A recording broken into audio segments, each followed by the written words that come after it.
নমস্কার বন্ধুরা, welcome to দীপালিকাস live. আজকের ডিনারটা নিয়ে একটা ভিডিও করছি। এখন ডিনার টাইম। তো ডিনারে আছে হচ্ছে রুটি আলু ভাজা, আহ, রুটি আলু ভাজা। এটা নলেন গুড়ের রসগোল্লা, আপনারা বুঝতেই পারছেন। এটা কুমড়ো আলুর তরকারি, কুমড়ো আলু ছোলা নারকোল দিয়ে তরকারি। আর এইটা একটা স্পেশাল আইটেম আছে যেটা ভাতে খাই, কিন্তু একটু রুটির সাথে ট্রাই করা হচ্ছে কারণ সবাই এটা খুব ভালোবাসে। দারুণ হয়েছে। আর দারুণ হয়েছে যে বক্তব্য, এক্সেপশনালি ভালো হয়েছে। যিনি খাচ্ছেন তার রিভিউ। আনকমন একটা আনকমন ডিশ। আইটেম। কি আনকমন ডিশ একটু বলছি। এটা হচ্ছে ফুলকপির পাতা দিয়ে ভর্তা।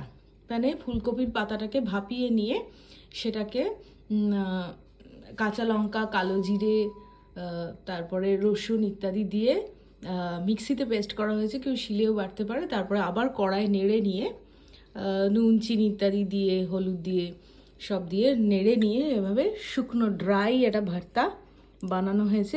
এর মধ্যে বড়িও আছে। এই যে আপনারা দেখলে দেখতে পাবেন, এর মধ্যে বড়িও দেওয়া হয়েছে, মুসুরির ডালের বড়ি দেওয়া হয়েছে, এই যে শুকনো লঙ্কা।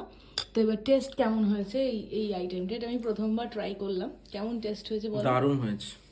এটা একদম বিহারি স্টাইলে হয়েছে, রসুন দিয়ে রান্না যেটা বলে। না, বিহারি আর ভাতের বিহারি সাথে আপনি স্টাইল খেতে পারেন, কিছু অ্যাজ এ না। আচার খেতে পারেন। আমার তো খুবই ভালো লাগলো। বন্ধুরা, ভাতের এটা সাথেই আপনারা ভালো বানাবেন যেটা দেখালো। ফুলকপির ভর্তা, এর রেসিপিটা আমি একদিন ভালো করে ডেমনস্ট্রেট করে দেবো চ্যানেলে। কিন্তু এই আইটেমটা রেকমেন্ডেড, তাই তো? একদম ফাটাফাটি। এটা সবাই ট্রাই করবেন। এই যে ফুলকপির পাতার ভর্তা। ঠিক আছে বন্ধুরা, সো ও এখন ওর ডিনার এনজয় করুক। আর আমরাও এখন আপনাদের গুড নাইট বলছি। আজকের মতো এখানেই। আপনারা আমাদের সঙ্গে আর হ্যাঁ, থাকবেন। একদম আমাদের জানাবেন যে কেমন হলো ডিশটা বানিয়ে, আমাদের জানাবেন, কমেন্ট দেবেন।